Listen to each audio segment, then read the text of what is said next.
Hello friends, welcome back. स्वागत है आपका इकोनॉमी के करंट अफेयर्स के बहुत इंटरेस्टिंग टॉपिक।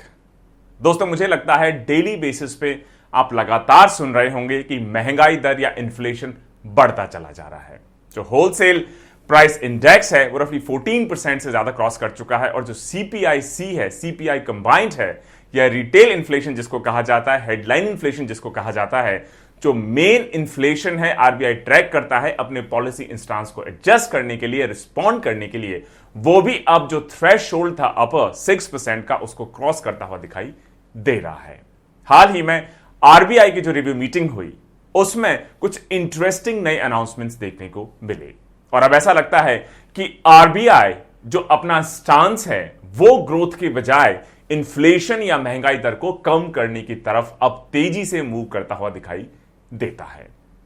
आज के लेक्चर में हम बात करेंगे आरबीआई का पॉलिसी थ्रस्ट, साथ ही साथ मॉनेटरी टाइटिंग है कि इन्फ्लेशन को कैसे टैकल किया जाए, क्या क्या इंस्ट्रूमेंट्स अवेलेबल होते हैं हमारे सेंट्रल बैंक के पास, रिजर्व बैंक ऑफ इंडिया के पास, उनको भी डिटेल में समझने की कोशिश करेंगे। दोस्तों, अगर इस पर्टिकुलर टॉपिक, खासतौर से इन्फ्लेशन और बिजनेस साइकिल, साथ ही साथ कितने टाइप के इन्फ्लेशन होते हैं, कैसे उनके साथ डील किया जाता है, क्या उनके इंपॉर्टेंट कैरेक्टरिस्टिक्स होते हैं, तो उसके लिए जो स्टैटिक पोर्शन की सीरीज हम लोगों ने चला रखी है, इंडियन इकोनॉमी भारत की अर्थव्यवस्था। अगर आप प्लेलिस्ट में जाएंगे इंडियन इकोनॉमी भारत की अर्थव्यवस्था में जाएंगे तो अब तक हम रफली 12 लेक्चर्स डिलीवर कर चुके हैं, जिसमें पिछले 3 लेक्चर्स मतलब लेक्चर नंबर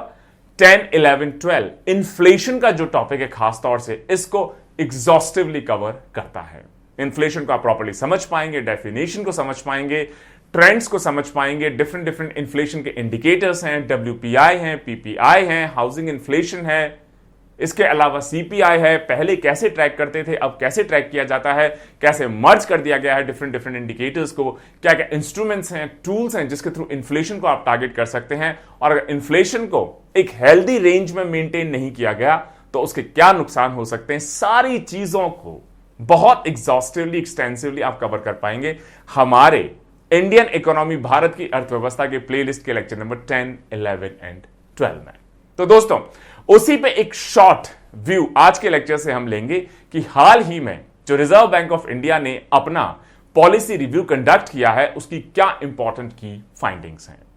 और इतने टाइम के बाद जब आरबीआई ने किसी भी रेट को चेंज करने से मना कर दिया, क्योंकि आरबीआई का इंस्टांस रहा कि ग्रोथ को प्रमोट करना अभी हमारी प्रायोरिटी है, इन्फ्लेशन इतना बड़ा अभी इंडिया में इशू नहीं है, वो व्यू अब क्लियरली चेंज होता हुआ दिखाई देता है। आरबीआई के साथ साथ पॉलिसी मेकर्स को भी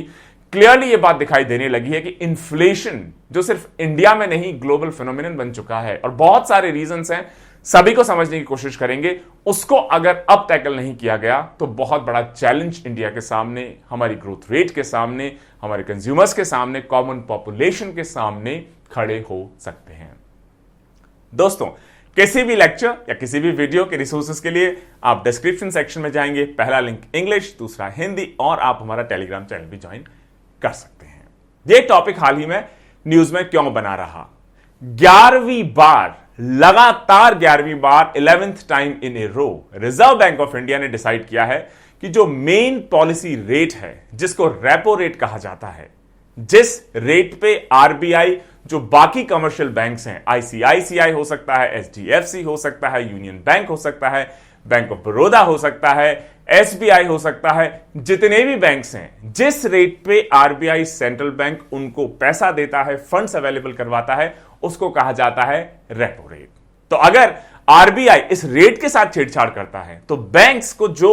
पैसा मिलेगा आरबीआई से उस रेट पे चेंज हो जाएगा, और उसी बेसिस पे बैंक्स जब कंज्यूमर्स को, इंडस्ट्रीज को, इंडिविजुअल्स को, हाउस होल्ड्स को, इन्वेस्टर्स को आगे वो पैसा रेंट आउट करते हैं तो वो भी इस रेट के बेसिस पर ही डिसाइड किया जाता है। तो आरबीआई ने 11th टाइम इन ए रो जो पॉलिसी रेट होती है मेन रेपो रेट, उसको 4% पे ही अनचेंज्ड रखा है। इसके अलावा आरबीआई ने कहा है कि हो सकता है जो अकोमोडेटिव स्टांस है, अकोमोडेटिव स्टांस का मतलब कि हम अगर इन्फ्लेशन और ग्रोथ में से एक को चुनना चाहेंगे, बैलेंस करना चाहेंगे, तो हम ग्रोथ को अभी ज्यादा प्रायोरिटी देंगे। अगर इन्फ्लेशन थोड़ा सा ऊपर बढ़ भी जाता है तो हो सकता है अब हम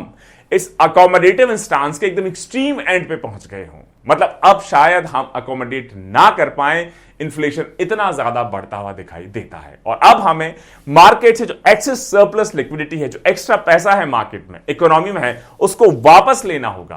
ताकि इस पर्टिकुलर इंस्ट्रूमेंट के थ्रू, जिसको कहा जाता है टाइट मनी पॉलिसी, हम इन्फ्लेशन को कंट्रोल कर पाए। हम जो हेडलाइन इन्फ्लेशन है सीपीआईसी, इसके अलावा होलसेल प्राइस इंडेक्स 14% से ज्यादा पे जो अभी ट्रेंड कर रहा है, उसको भी हम कम कर पाए, कंट्रोल कर पाए, मैनेज कर पाए। दोस्तों, लेक्चर नंबर 10, 11 एंड 12 जो हमारी स्टैटिक सीरीज है इंडियन इकोनॉमी, भारत की अर्थव्यवस्था, जो रमेश सिंह पे बेस्ड है, उसको अगर आप देख लेंगे तो इन्फ्लेशन और बिजनेस साइकिल से रिलेटेड कोई क्वेश्चन आपके माइंड में ऐसा रह नहीं सकता जिसका आंसर आपको वहां ना मिले। तो I strongly recommend to go through all the 12 lectures and even more so lecture number 10, 11 and 12 to learn more about inflation, क्या पॉलिसी हो सकती है, क्या इंस्ट्रूमेंट्स हो सकते हैं। तो सेंट्रल बैंक ने अब फाइनली डिसाइड किया है कि हमारा जो फोकस है वो इन्फ्लेशन को कम करने पे अब ज्यादा होगा, ग्रोथ को बढ़ाने के बजाय, और ये हम करेंगे कि मल्टी ईयर टाइम फ्रेम में जो एक्स्ट्रा फंड्स है, मनी है सिस्टम में, उसको वापस सक करना शुरू करेंगे टाइटर मनी पॉलिसी के थ्रू। क्या बिग पिक्चर है, अभी जो मॉनेटरी पॉलिसी रिव्यू हुआ आरबीआई का, उससे क्या चीजें निकलकर आती हैं? अगर आप आरबीआई का जो मॉनेटरी पॉलिसी रिव्यू रहा इस हफ्ते, उसकी कुछ की फाइंडिंग्स को देखें तो उसके हिसाब से जो क्रूड प्राइसेस हैं वो लगातार मार्केट में उनकी प्राइस बढ़ती चली आ रही है, और कमोडिटी प्राइसेस हैं क्रूड प्राइस की वजह से वो प्राइसेस भी बहुत तेजी से बढ़ती चली जा रही हैं। इसके अलावा रशिया और यूक्रेन का जो कॉन्फ्लिक्ट है उसका भी एक मेजर इंपैक्ट है इंटायर ग्लोबल इकोनॉमी में, और इंडिया भी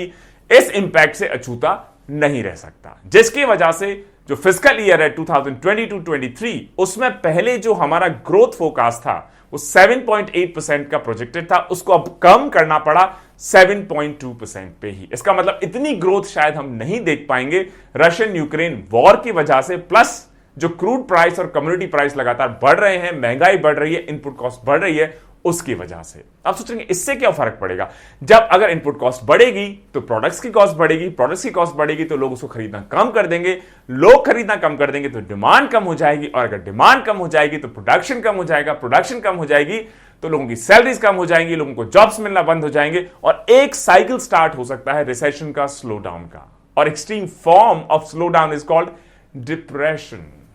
ये आप देखेंगे हमारे इंडियन इकोनॉमी, भारत की अर्थव्यवस्था के लेक्चर नंबर 13 में, जो कुछ दिन बाद हम लॉन्च करेंगे। इंडिया का अगर आप डायरेक्ट टैक्स एक्सपोजर देखें, खासतौर से रशिया और यूक्रेन से, तो शायद बहुत ज्यादा ना हो, लिमिटेड हो, लेकिन यह भी बहुत क्लियर है कि वॉर का जो इंपैक्ट होगा ग्लोबल इकोनॉमी पे, खासतौर से यूरोप को लेके, क्योंकि बात हो रही है गैस प्राइसेस की, बात हो रही है कमोडिटी प्राइसेस की, और ये एलिवेटेड कमोडिटी प्राइसेस का ग्लोबल स्पिल ओवर देखा जाएगा। मतलब सभी जो इकोनॉमीज हैं ग्लोबली वो इंपैक्ट होंगी तो उनकी डिमांड इंपैक्ट होगी, उनकी डिमांड इंपैक्ट होगी तो इंडिया के एक्सपोर्ट्स इंपैक्ट होंगे, प्राइसेस इंपैक्ट होंगी। तो ऐसा नहीं कि इंडिया क्योंकि डायरेक्टली इन्वॉल्व नहीं है रशिया और यूक्रेन की लड़ाई में तो हमारे ऊपर इसका बिल्कुल भी इकोनॉमिक इंपैक्ट ना पड़े। हम भी क्योंकि अब ग्लोबल इकोनॉमी से, ग्लोबलाइजेशन से लिबरलाइजेशन के बाद जुड़े हुए हैं, तो अगर ग्लोबल इकोनॉमी पे कोई भी पॉजिटिव नेगेटिव इंपैक्ट पड़ता है तो हमारी इकोनॉमी पे भी उसका कैस्केडिंग इफेक्ट होता ही होता है। फाइनेंशियल मार्केट वोलेटिलिटी, इसके अलावा कई सारी चीजों से भी हो सकता है हमें देखने को मिले। जैसे अगर आप देखेंगे तो कोविड-19 के केसेस फिर एक बार बढ़ते हुए दिखाई देते हैं, खासतौर से कई सारी मेजर कंट्रीज में। इसके अलावा सप्लाई साइड डिस्ट्रप्शंस दिखाई दे रहे हैं। इसके अलावा जो क्रिटिकल इनपुट्स हैं, सेमीकंडक्टर्स हो या चिप्स हो या सी रूट से जो फ्राइट है, उसमें भी कई सारे चौक पॉइंट्स देखे चले जा रहे हैं, जिसकी वजह से क्योंकि सप्लाई एडिक्वेट नहीं है, इसकी वजह से प्रोडक्शन कम हो गया है। जो चीजें प्रोड्यूस हो रही हैं अब क्योंकि डिमांड ज्यादा है तो उनकी कॉस्ट बढ़ती हुई चली जा रही है। तो सारी चीजें कैसे आपस में एक दूसरे से लिंक्ड हैं। आरबीआई का यह भी कहना है कि जो रिटेल इन्फ्लेशन है, इसका जो प्रोजेक्शन था 2022-23 फाइनेंशियल फिस्कल ईयर के लिए पहले रहा सिर्फ 4.5%, लेकिन अब उसमें हो सकता है तेजी से बढ़ोतरी देखी जाए 5.7% तक। अब कुछ लेटेस्ट ट्रेंड्स देखे जाएं इन्फ्लेशन के, कि इंडिया ने एज ए कंट्री क्या इन्फ्लेशन नंबर्स को विटनेस किया है पिछले कुछ क्वार्टर्स में, पिछले कुछ साल में। आरबीआई का ऑब्जेक्टिव 2015 का जो फ्रेमवर्क साइन हुआ आरबीआई और गवर्नमेंट ऑफ इंडिया के बीच में, उसको आरबीआई को टारगेट दिया गया कि आपका जॉब है कि जो हेडलाइन इन्फ्लेशन है, कंज्यूमर प्राइस इंडेक्स इन्फ्लेशन है, उसको आप 4% ±2% के बैंड में मेंटेन करेंगे। इन्फ्लेशन तो मेंटेन करेंगे, साथ ही साथ आप ग्रोथ को भी या विकास को भी आप सपोर्ट करेंगे। और अगर आप फरवरी मार्च का डेटा देखें सीपीआई इन्फ्लेशन का, और कौन रिलीज करता है इसे? नेशनल स्टैटिस्टिक्स ऑर्गेनाइजेशन या एनएसओ। तो डेटा सजेस्ट करता है कि सीपीआई इन्फ्लेशन, जो हेडलाइन इन्फ्लेशन भी कहा जाता है, फरवरी 2022 में बढ़कर पिछले साल के मुकाबले 6.1% होता हुआ दिखाई देता है। मतलब ये 4% ±2 का जो बैंड था, अगर +2 करेंगे तो 6%, मतलब 6% से ज्यादा नहीं होना चाहिए। अगर -2 करेंगे 4 में तो 2%, मतलब 2% से नीचे नहीं होना चाहिए इन्फ्लेशन। और क्या लॉजिक एक्सेट्रा रहा है, ये आप lecture number 10, 11, 12 of Indian economy, Bharat की अर्थव्यवस्था में बहुत अच्छे से देख पाएंगे। इस अपर लिमिट ऑफ 6% को अब क्रॉस होते हुए ऑलरेडी विटनेस कर चुके हैं फरवरी 2022 में ही। इसके अलावा ऑयल प्राइसेस हो, कमोडिटी प्राइसेस हो, सप्लाई साइड डिस्ट्रप्शंस हो, सेमीकंडक्टर का क्रंच हो, ट्रेड रूट चोक्ड हो, इसके अलावा यूक्रेन रशिया का जो वॉर हो, इससे ग्लोबल राइज देखा जा रहा है across the board her country में इन्फ्लेशन में। ऐसा नहीं इंडिया ही इकलौता कंट्री है जो महंगाई को फेस कर रहा है, इन्फ्लेशन को फेस कर रहा है। चाहे वो यूरोप हो, चाहे वो यूएस हो, चाहे डेवलपिंग कंट्रीज हो, चाहे एशिया हो, सभी में इन्फ्लेशन एक मेजर चैलेंज बन गया है। रिटेल इन्फ्लेशन, जो सीपीआई जिसको कहा जाता है, हेडलाइन इन्फ्लेशन भी कहा जाता है, यह आरबीआई की मॉनेटरी पॉलिसी के लिए इंपॉर्टेंट ट्रिगर है। और आरबीआई का जो इंटरेस्ट रेट हाइक है वो भी इस रिटेल इन्फ्लेशन पे ही बेस्ड होता है। रिटेल इन्फ्लेशन अगर आप दिसंबर 2021 का देखेंगे तो उस वक्त रिटेल इन्फ्लेशन रहा 4.9%, यही बढ़ के बाद में 5.6%, नवंबर में सिर्फ था 4.48%, और अगर आप सितंबर अक्टूबर में देखेंगे तो रफली 4.3% के आसपास। मतलब सितंबर, अक्टूबर, नवंबर, दिसंबर, जनवरी और फरवरी में आगे 6.1% हो गया। तो लगातार तेजी से इन्फ्लेशन में बढ़ता हुआ ट्रेंड हमें दिखाई देता है। इसका मतलब ओवरऑल जो बाहरी डेवलपमेंट्स हैं पिछले 2 महीने में, खासतौर से यूक्रेन और रशिया के वॉर की वजह से, वो एडिशनल प्रेशर डालेंगे इन्फ्लेशन पे, इन्फ्लेशन को बढ़ाने के डायरेक्शन में। और अगर इन्फ्लेशन बढ़ेगा, चीजें महंगी होंगी, लोग कम खरीदना शुरू करेंगे, डिमांड कम हो जाएगी, डिमांड कम हो जाएंगे, इकोनॉमिक एक्टिविटीज कम हो जाएंगे, लोग फैक्ट्रीज लगाना कम कर देंगे, प्रोडक्शन कम कर देंगे, जॉब्स लोगों के जाने लगेंगे, सैलरीज कट हो जाएंगी, एक्सपोर्ट आपके अनकंपेरेटिव हो जाएंगे, कंपेरेटिव नहीं रहेंगे। इसका मतलब ये अपसाइड जो एडिशनल रिस्क है, ये जो एमपीसी रहा, monetary policy committee of RBI, उन्होंने फरवरी से ही इसको बहुत क्लियरली सीरियसली कंसिडर करना शुरू कर दिया है। इन्फ्लेशन का अब जो प्रोजेक्शन है उसके हिसाब से इन्फ्लेशन और ज्यादा बढ़ेगा, और जो ग्रोथ है, ग्रोथ रेट है, जीडीपी रेट है, वो हो सकता है पहले के मुकाबले और हमको कम देखने को मिले। ऐसा कहना है आरबीआई गवर्नर श्री शशिकांत दास का। फूड प्राइसेस की बात देखें तो ग्लोबल फैक्टर्स जैसे व्हीट सप्लाईज, क्योंकि यूक्रेन और रशिया मेजर व्हीट सप्लायर्स हुआ करते थे ब्लैक सी रूट के थ्रू, और इस वॉर की वजह से वो सप्लाईज इंटरनेशनल मार्केट तक नहीं पहुंच पा रही हैं। तो बहुत सारे जो मेजर कंज्यूमर्स है, फॉर एग्जांपल ब्राजील हो, यूरोप हो, एटसेट्रा, उनको अब ऑल्टरनेटिव डेस्टिनेशंस ढूंढने पड़ रहे हैं जहां से व्हीट को सोर्स कर सकें। इसका मतलब सप्लाई कम हो गई। यूक्रेन और रशिया जो व्हीट सप्लायर हुआ करते थे, एक्सपोर्टर्स हुआ करते थे, वॉर में इन्वॉल्व होने के कारण उनके एक्सपोर्ट्स कम हो गए। तो डिमांड तो उतनी ही है लेकिन सप्लाई कम हो गई। अगर सप्लाई कम हो गई, डिमांड उतनी है, तो इन्फ्लेशन बढ़ेगा घटेगा? इन्फ्लेशन ऑफ कोर्स बढ़ेगा, क्योंकि एक अनार 100 बीमार। एक आइटम अवेलेबल है, 10 लोग खरीदने वाले हैं, तो उसकी प्राइस बढ़ जाएगी। वहीं एक आइटम अवेलेबल है, एक ही आदमी खरीदने वाला है, तो हो सकता है आपको सस्ते में मिल जाए। इसको आप रफली इस तरीके से लेमन टर्म्स में समझ सकते हैं। इसके अलावा जो एडिबल ऑयल प्राइसेस हैं, वो भी ऐसा लगता है अब बढ़ती हुई दिखाई देती है, खासतौर से नियर टर्म में। और इसका बड़ा रीजन है कि जो की प्रोड्यूसर्स हैं, उन्होंने कई तरह के एक्सपोर्ट रिस्ट्रिक्शंस लगा दी हैं। इसके अलावा जो ब्लैक सी रीजन, जहां से एडिबल ऑयल सप्लाई हुआ करता था रशिया और यूक्रेन की तरफ से, उसमें भी काफी कटौती देखी जा रही है। उम्मीद है कि हमारी जो रबी हार्वेस्ट है, खासतौर से व्हीट की, सीरियल्स की, पल्सेस की, वो इंडिया को मदद करेगा कि हमारी जो घरेलू रेट्स हैं, डोमेस्टिक प्राइसेस हैं, सीरियल्स, पल्सेस एंड व्हीट की, शायद इतनी तेजी से ना पड़े। अब क्वेश्चन आ जाता है कि आरबीआई के पास वो कौन कौन से इंस्ट्रूमेंट्स हैं जिसके थ्रू इस सिचुएशन को, इन्फ्लेशन को टैकल आरबीआई कर सकता है। आरबीआई का जो लिक्विडिटी मैनेजमेंट फ्रेमवर्क होता है, इसमें दो इंपॉर्टेंट इंस्ट्रूमेंट्स होते हैं, ये टू वे ऑपरेशन होता है। एक तो वेरिएबल रेट रिवर्स रेपो, जिसको VRRR भी कहा जाता है। इसमें आरबीआई अपनी जो मैच्योरिटीज हैं, गवर्नमेंट सिक्योरिटीज हैं, इनको मार्केट में सेल करता है, और अगर मार्केट में गवर्नमेंट सिक्योरिटीज को सेल करेंगे, उसके बदले में आरबीआई उनसे पैसा लेगा। इसका मतलब मार्केट में बैंक्स, इंस्टीट्यूशंस के पास जो पैसा है, आरबीआई अपने पास ले लेगा, बदले में उनको ये मैच्योरिटीज या गवर्नमेंट सिक्योरिटीज दे देगा। तो मार्केट में पैसा अब कम अवेलेबल हो गया। कम अवेलेबल हो गया तो लोगों को फिर कम मिलेगा, लोगों को कम मिलेगा तो डिमांड कम हो जाएगी, और डिमांड कम हो जाएगी तो ऑटोमेटिकली प्राइसेस नीचे आना शुरू हो जाएंगे। और दूसरा इंस्ट्रूमेंट है VRR, वेरिएबल रेट रेपो, और यह यूज किया जाता है आरबीआई द्वारा जो ट्रांजिएंट लिक्विडिटी शॉर्टेज है, मतलब बीच बीच में अगर कोई फ्लक्चुएशंस होते हैं या छोटे मोटे जो मिसमैचेस होते हैं, उसको डील करने के लिए।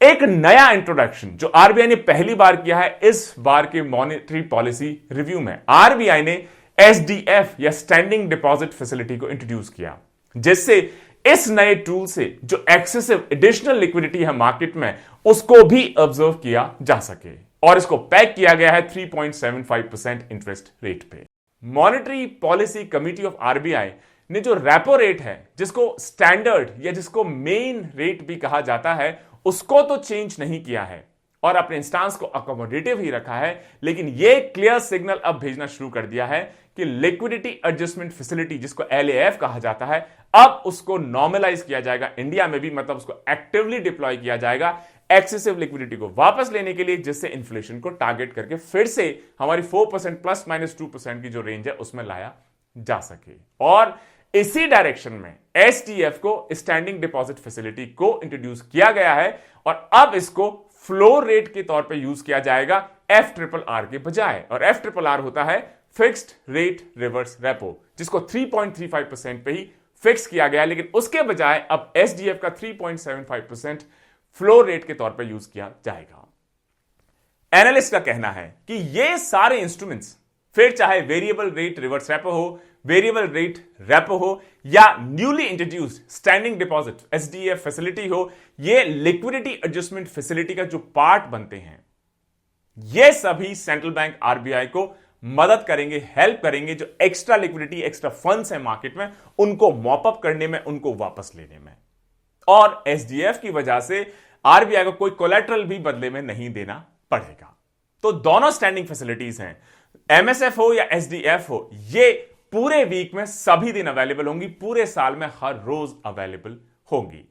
जो FRRR रेट है, फिक्स्ड रेट रिवर्स रेपो, ये रिटेन किया गया है 3.35% के आसपास, और ये अभी भी आरबीआई के टूल किट में एक इंपॉर्टेंट इंस्ट्रूमेंट के तौर पे एक्ट करेगा। लेकिन अभी के लिए जो न्यूली इंट्रोड्यूस्ड SDF है, स्टैंडिंग डिपॉजिट फैसिलिटी, उसको ही फ्लोर रेट के तौर पे यूज किया जाएगा। हो सकता है अगर जरूरत पड़े तो आरबीआई के डिस्क्रेशन पे होगा कि वो SDF के साथ साथ FRRR, या जिसको कहा जाता है फिक्स्ड रेट रिवर्स रेपो, को भी यूटिलाइज करना शुरू कर दे इस एक्स्ट्रा लिक्विडिटी को मॉप अप करने के लिए, ताकि इन्फ्लेशन को 4% ±2% की हेल्थी रेंज में फिर हम वापस ला सकें।